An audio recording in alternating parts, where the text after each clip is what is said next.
Hello and welcome to my very special guest, Hugh Forrest. How are you doing today? I'm great, Dan. It is great to be here. Such an honor to be with you and talk with you about what we do at South by Southwest and what we do with the whole meeting landscape and ecosystem, right? I'm really excited to talk to you. By the power of virtual, I go to many places in the world with this podcast, but I haven't yet had the opportunity to go to Austin, Texas. And I've been looking up some fun facts about Austin, Texas. So I'd be interested to know if you knew of them and actually if you could embellish further. Apparently, Austin didn't have a professional sports team until 2021. Didn't know if you knew that. Well, I mean, there are various definitions of professional. We have a Major League Soccer team now, Austin FC. That is, Major League Soccer is the league in the U.S. that is all obviously trending now with a guy in Miami whose name no one knows. The little man from Argentina. I will say, particularly to your UK audience, my dad was a huge rugby player and a huge rugby fan. We had a minor league rugby team here, for instance, for a while, which I think it's since gone belly up. But again, there were smaller pro teams here before Austin FC. Austin FC has really come up. And apparently Austin was originally named Waterloo, I read. Correct. It was changed 150 years or 155 years ago. So there you go. And I should know why it was called Waterloo. I'll tell you. Should I tell you? I presume that's something that Dan knows. Because he does. Well, I'm reading it. I'm not going to pretend that, I've rehearsed this too well. But it says the name was changed over 150 years ago in 1839. So this is a bit outdated. It was renamed in honor of the father of Texas, Stephen F. Austin. And he didn't even know it. He passed away a few years ago prior to the change. That was, whenever it was. So there you go. Bit of information. I know you are a proud Austinite. And I think in 2012, you were Austinite of the Year. Was that right, Hugh? Something like that in 2012. That was from our friends at the Austin Chamber, and they were very generous to Austin Chamber of Commerce. They were very generous to bestow that distinction on myself and some of the other from South by Southwest. That was very nice. Fantastic. So you are the co-president and chief programming officer of South by Southwest. For those, and I'm sure they're going to be few and far between, but I always ask of every guest, for those that maybe aren't aware, if you can just give me a really brief summary of, and we're going to get obviously stuck into the detail, but of the event and that grand title. Americans always have grand titles, unlike us Brits, who are maybe a little bit more reserved. But everyone seems to have a president title in the US. So bring to life your role, please, and the event. So South by Southwest is essentially a 8-day festival of conference and festival that celebrates the power of creativity. Our purpose statement is South by Southwest helps creative people achieve their goals. A little more specifically, we have 3 main pillars. That is music, which is where South by Southwest started, then film and TV, and then what we call interactive, which is really technology. Those are our 3 biggest pillars, although at this point we have lots and lots of different verticals we're involved with. We have a conference portion that is largely during the daytime. That is panels, presentations, networking, all kinds of cool stuff like that. Then we have these concurrent festivals, which are the South by Southwest Music Festival, which will have something like 1,500 bands from all across the world, all types of music playing in 75 different clubs. Then we also have this huge South by Southwest Film Festival, which has grown leaps and bounds over the last decade. In 2023, for instance, we had the premiere of the Air movie about Michael Jordan. Great film. The Nike. Seen it.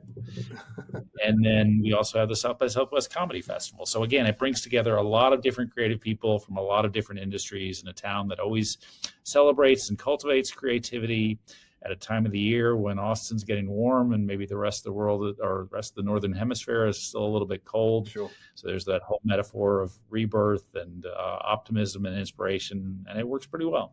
Sounds fantastic. I've yet to go, but from an outsider looking in, it's definitely something that on my bucket list. Maybe I'll meet you there one day. Listen, One day. Sorry, go on. One day, yeah. I want to take you back, if that's all right, a bit of sort of reflective part of the conversation, because LinkedIn assures me that you have been with South by Southwest 34 years and 9 months.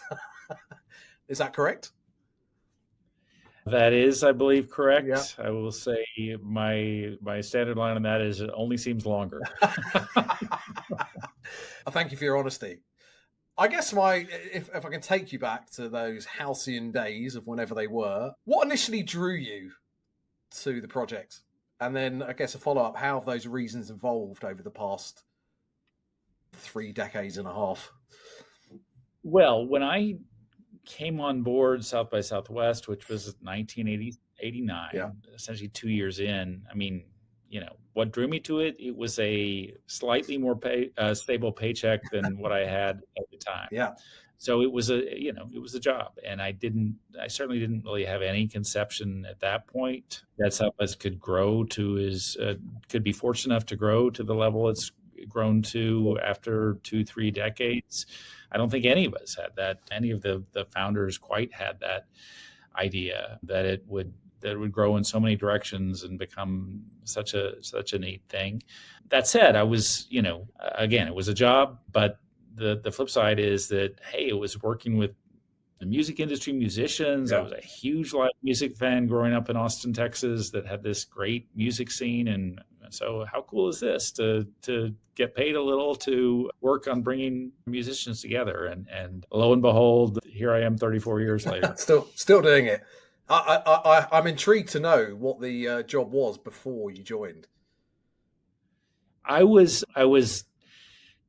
working on, struggling with, laboring on, however you want to phrase it, a quote alternative newspaper, which was called the Austin Challenger. Right. And I always, when I say it was an alternative newspaper, I say it was alternative because of its publishing schedule, not necessarily because of its content. We were supposed to be a monthly, and we were produced about every 6 weeks if things were going well, maybe every 2 months if things weren't going well. But, I mean, that is certainly a reflection of where we were, where the world was in the 80s, that was still, a thing. And I was like, and I was then, still am now, very interested in the power of writing, the power of journalism, and wanted to, throw my hat in the ring. It was something you do when you're pretty young and you can survive on ramen or peanut butter and jelly for months on end. It's interesting because you were still, I guess, producing content for a community, right? And you went in and continued to do that, so you can still draw parallels, I guess, because I'm always interested to see how people start and whether there was something inside them, even though what you're doing is different. That was still, from an early age, that was there. That there is that through line of producing content, trying to have a community focus, thinking that what you're doing is helping to bring people together. I say thinking because sometimes it's more in your own head than out there. Yeah. But the other through line there is that I got hired at South by Southwest in 1989 because of the publication. My dad had convinced me that I could save a lot of money if I switched to desktop publishing, which no one probably knows what desktop publishing is anymore, but it was using a computer to do your typesetting as opposed to a typesetting store. And yes, it was incredibly cheaper. So he helped me buy a Mac Plus computer and what was then about a 500-pound laser printer. And again, I got hired at South by Southwest because I had this Mac Plus. There you go. And they didn't have a computer.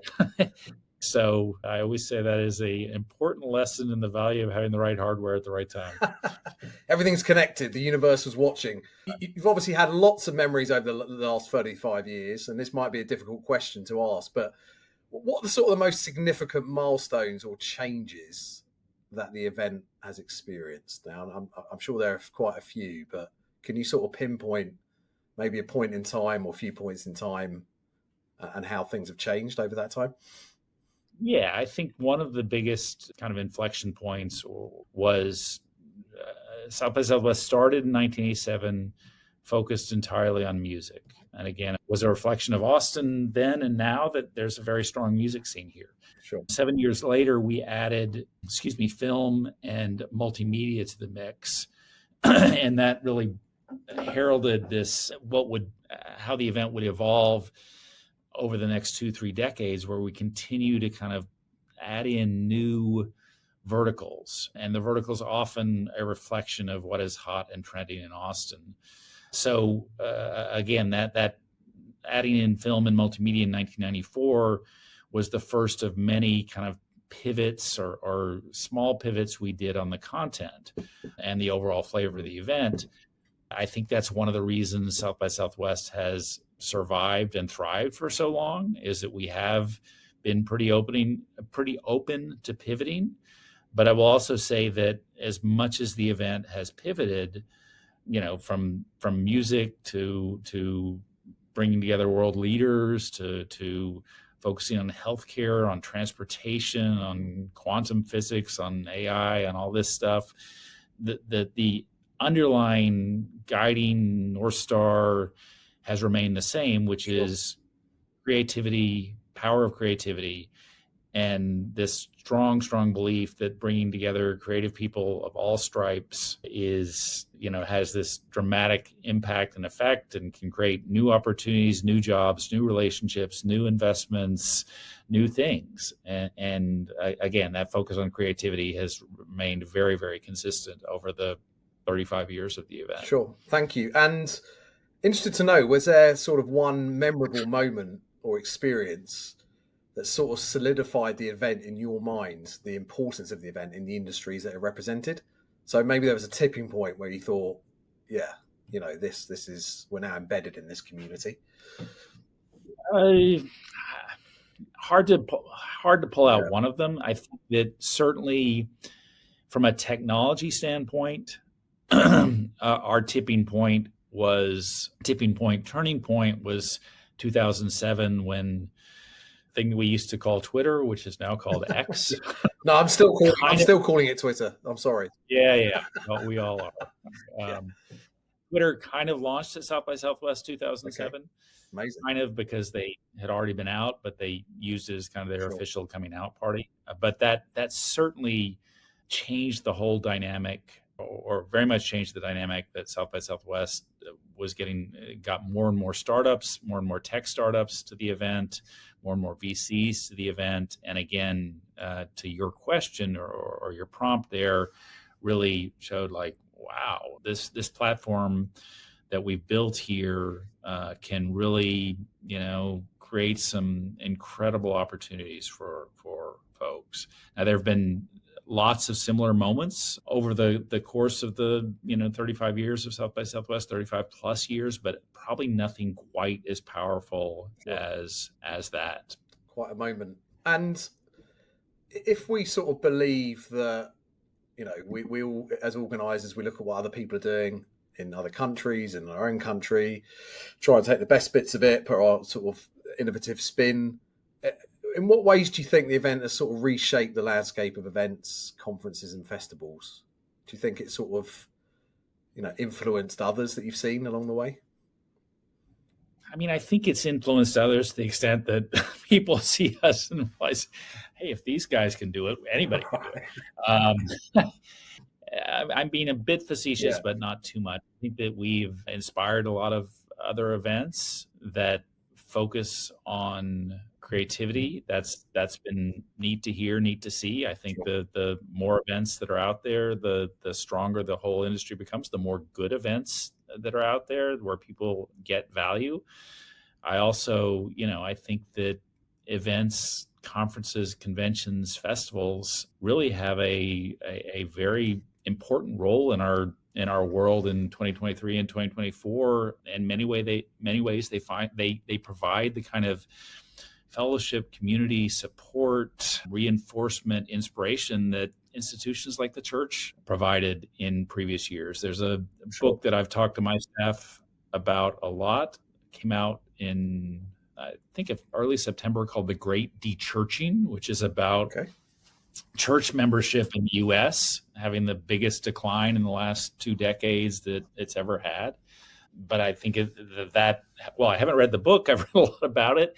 I think the general thesis in that book supports what I'm saying here, which is that, again, people aren't looking to that traditional institution for the kind of support they once looked for, but a lot of people are getting it out of events, conferences, conventions, festivals, and that's neat that we play that role now, or that we play more and more of that role to more and more people. Similar over here, I think similar in Europe. People go to, whether it's a soccer game, I'm saying soccer just for you, a football game. It's almost their church, right? It's their religion. As humans, we like to congregate together. We obviously saw that during the pandemic. So I agree with you there. So I want to get into the content. Obviously, lots of people that are listening and watching this from within the organizer background. And even from what you've just said there, and from people that know the event, there's so much going on, right? There's hundreds, if not thousands of sessions. You're curating content for, even though it's a community sort of held together by creative forces, there's still different people within it that need to pick out what's right for them. How do you start about sort of each year or each cycle curating the content? So just give us a flavor, and I know you're going through it now, right? And you're some way through the process for the next US edition in March. So talk us through the process, Hugh, that you and the team sort of go through in terms of deciding the content. Well, we get probably 60 to 70% of our conference content at this point through an interface that we've used for roughly 15 years called the South by Southwest Panel Picker. Okay. And it's it's basically community generated content where there's a roughly 1 month period where anyone in the community, quote unquote, meaning anyone who can get online, can enter a speaking proposal. This has helped us grow a lot. It's helped us move into other verticals. It's helped us also to understand what our community is interested in. As you said, as we record this in mid-September, staff is still sifting through 4,500 speaking proposals from creative people all over the U.S. and all over the world that will have to boil down to the best, probably 600, 700 of those. This process also creates a sense of or real engagement with our community, and engagement during the summer when back before we had this process, we really had no engagement. There was no reason for people to think about us in the summer. So it's been very good for us. Now, in turn, we also, we're not totally reliant on that. We're also having a lot of staff meetings talking about what's out there, what's trending, what are people interested in. Sure. And certainly, where we are in, again, September 2023 and certainly in March 2024, the big topic on everyone's mind right now is AI, generative AI, ChatGPT. Are we all going to be replaced by robots tomorrow? Yeah. Personally, I've spoken on 2 different AI events this week in Austin, which is a reflection, not that I'm in any way an AI expert, but the amount of interest and buzz and enthusiasm there is in this topic. That's pretty neat. It's interesting that because during the pandemic there was lots of talk about community. Suddenly it had become this sort of new word, but clearly it had been in existence for years. It's just the way that we now access it and think about it has changed, obviously, with the advent of tech. So do you have is there a scoring criteria for the panel picker? How do you do it? Yeah, the way the system works, someone sends in, there's an interface that collects ideas, asks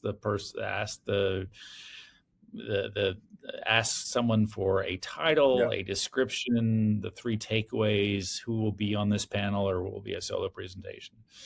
All the ideas that are collected are then posted on an interface. And again, anyone in the community can go to this interface and upvote or downvote, simple, web, thumbs up, thumbs down. And that voting from the community creates a score for each proposal. Each proposal is also rated by staff And so that goes into the score. And then we have a evaluator committee that reviews these also. So each proposal gets a composite score made up of these 3 inputs. The reason we have 3 inputs is we didn't want to give an unfair advantage to someone who's got 1 million followers on X or Threads or whatever versus someone who has 10 followers. I mean, that's certainly the social media component of this was one of the reasons we launched this interface way back in late 2000s, because, hey, the community can help us push this if they're telling their friends on social media to vote for but again, we didn't want that to be the only perspective. Because I think I read somewhere you said it helps you market your conversations. Is that right? Well, it helps. It helps the community market for us when someone's saying on their social media, "Hey, vote for me on the panel picker, on the South by Southwest panel picker process." Wow, that's there are 10 people or 100 people who hadn't heard of what South by Southwest was before that may go check it out, and that has been one of the many things that have been good for us out of this interface. But again, big picture, this interface very much reflects my belief, I think our staff's belief, that we're a community event, that the community often understands what we do better than we understand what we do, that we want to serve this community, that we want to communicate with this community, that we want to understand what they're thinking about, that will help us understand what to feed back to them in terms of content. So again, it is a way to use these many technologies we have now to better connect with the people who care about us. Sure, and obviously there are many facets of the event that we just mentioned. How do you manage to balance and integrate the different sectors into one cohesive event? You might say with difficulty. But are they sort of like, do you have, I guess what I'm saying is, do you have a separate division department, again, my words, team for the music event, you have one for this event, do they then sort of come together, there's an overlay? How does that work? My again official title is co-president and chief programming officer, so I oversee this programming team we have within the programming group. Within the programming group, we have a team that is focused on the music festival, a team that is focused on the film festival, a team that is focused on conference. That means these teams, that's their primary responsibility. When we're at our best, these teams are communicating with each other about what they're working on. And, hey, this person is coming in to screen a film. Wouldn't they also be good to speak on a panel? So that's in our best days. In our not best days, we're not communicating as much as possible, and sometimes things fall through the cracks. Sure, happens to all of us. And how has the event adapted its approach over the years to sort of stay relevant and impactful, and obviously in the face of global challenges, global events like the pandemic? Well, I think that my answer there is at least twofold. One, that again, having this panel picker process, this idea of that we should always be pivoting, has empowered us, encouraged us to continue to add new verticals to the event that makes sense as long as they fit into this perspective of creativity. Often those verticals will reflect what's happening in Austin. So, for instance, the University of Texas, which is one of the big institutions in Austin, built a new medical school in Austin roughly 10 years ago. And hey, if they're going to build a medical school, that's going to change the flavor of this town a little. Let's do more content in the space of healthcare, med tech, biotech. Okay. We certainly added that. More recently, the person who owns X, Elon Musk, has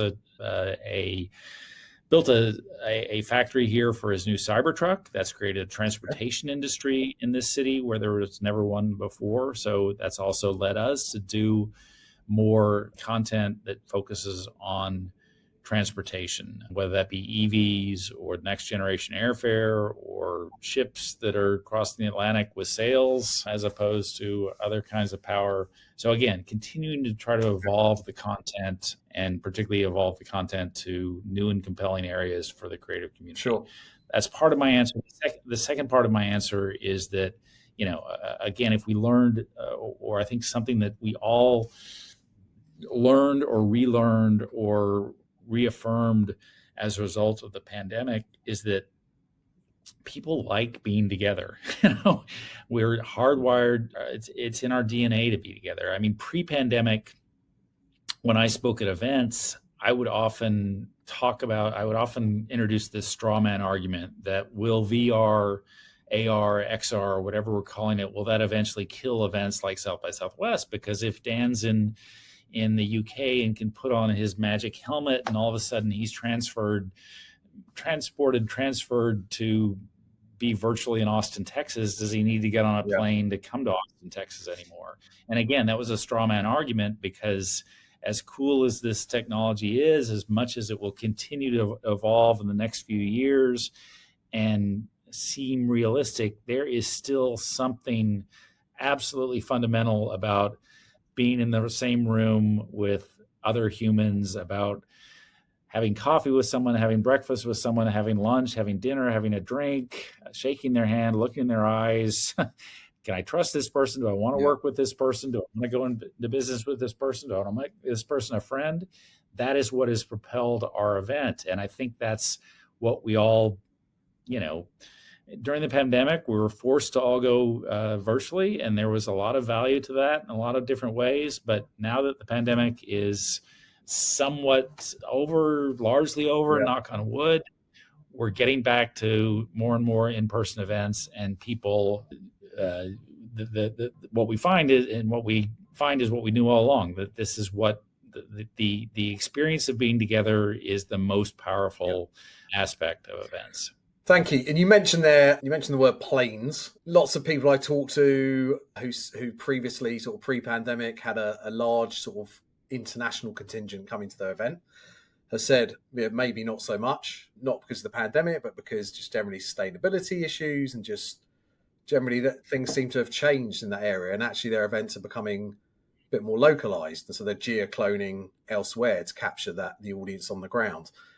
Have you found that at SXSW, South by Southwest, in terms of your international audience changing? And also a follow-up, you have an event in Sydney in Australia, I think around the time that this podcast will come out, 15th to the 22nd of October. And has that been a response to maybe changes in your international audience? Just if you can answer that, please. That's a great question, Dan. Certainly our international audience changed a lot, or has changed a lot as a result of the pandemic. Pre-pandemic, 2018, 2019, we had grown international significantly. We were up to about a quarter of our registrants, our badge holders, being from outside the US. That was great. But then the pandemic hits, and your greatest strength becomes your greatest weakness. Our first IRL in-person event in March 2022, we had a pretty healthy turnout domestically. The international stuff, not so much, because people weren't traveling. We did better in March 2023 internationally, but still not back to where we were pre-pandemic. Now, to your question or your point, is that because of people still being a little bit reluctant to travel post-pandemic, or is that also because people are more attuned to sustainability, the challenges of of climate change, of global warming, and what air travel contributes to that? I think it's a little of both. Yeah. I think that South by Southwest is fortunate enough to be a kind of bucket list for a lot of people. Yeah. And so maybe they will still travel to that. But certainly, I think that as we look at a long-term perspective or medium-term perspective, the next 5 to 10 years, I think we'll probably see more and more of that, where people are more reluctant to travel because of the environmental aspects there. That certainly is one of the factors that has pushed us to think more about international expansion. As you mentioned, we have our first ever South by Southwest Sydney event, which runs October 15th to 22nd in Australia. We had done a few events or worked with our friends at Mercedes on a few events in Europe before. What we like about Sydney is it's again, similar to Austin, a city that embraces, that celebrates, that cultivates creativity. It's got a very strong tech scene, strong music and film scenes, but we also like that it's so far away from Austin that we felt the risks of cannibalizing our audience were fairly minimal, and that we could reach a lot of people with the event in Sydney that simply couldn't travel to Austin. So I think we are beginning to push more into that idea of, do we start to do more, I don't want to say regional events, but more events around the world where we can come to the audience as opposed to them coming to us. That is, again, more of a long-term project than an immediate project, but very excited about the possibilities there. So maybe we'll see South by Southwest UK, possibly in London. We're home of the Beatles, talk about music. And we got a good... We've heard of that place, London. We've heard of the Beatles.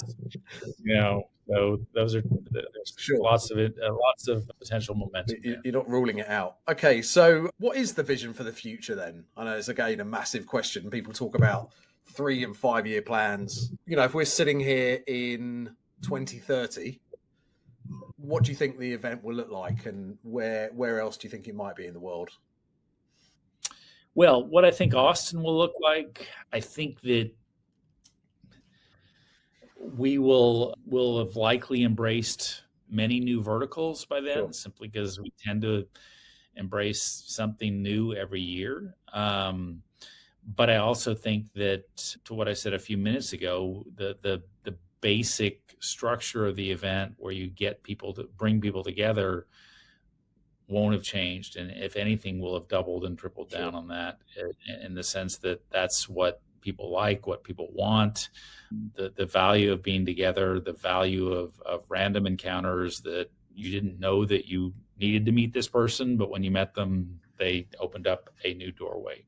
From where we are in September, October 2023, I would think that continued automation, autonomous technology, AI in all its many forms, generative AI, what the next generations of AI will be a big focus. But I also think that, it's a fool's game trying to make long-term predictions about the future. So who knows what will be the most interesting new technologies then. 2030 in terms of other events, I think, again, depending on how we are able to work with our partners in Sydney to execute that event, that will inform of whether we potentially go into some other markets internationally. I also think that there's a scenario where we would embrace more kind of pop-up events in the US and internationally. Pop-up events being one-day shorter events versus the 7 or 8 days of South by Southwest. The 7 or 8 days of South by Southwest is very much a reflection of when we started in the late 80s, when I think more people could afford to go to an event for longer, and in our continued multitasking busy society of 2023, 2024 into the future, I'm not sure that a lot of people can devote more than 2 or 3 or 4 days to going to an event. And what continues to keep you motivated and passionate to work on the event, Hugh? I really buy in and love the concept of or the privilege of being able to work with incredibly creative people in the US and around the world. And that's really neat. Even more so, what is neat is when, and I would imagine this is for a lot of event organizers and people that you work with, is when you're in the thick of an event, you're tired, you're cranky or whatever, and an attendee comes up to you and says, this was really great. I had a great 2 days. I met people who will help my career. I was here last year. I got a new job out of this. I got my startup got invested in it. It kind of changed my life. I mean, when you're doing something that has that impacts some people that way, that feels really special. And I think that's, that's part of the addictive quality of event organizing, that, wow, you can change people's lives. I also think that, and I don't mean to sound pithy this way, is that I keep doing this because we've never, in my mind, quite got South by Southwest right. There's always like, we fixed that, but then this thing needs to be fixed. And so, if we ever get it right, Sure. I'll have a mic drop moment where I'll just like, okay, I can exit now. Yeah. But the fact that there's still, that thing is still broken. Come on, we got to do better on that. That's one of the things that keeps me coming back. I'm kind of a perfectionist that way. Sure. And I guess you've grown professionally over the years, right? I guess to a certain extent, we're all learning on the job the longer we're in it.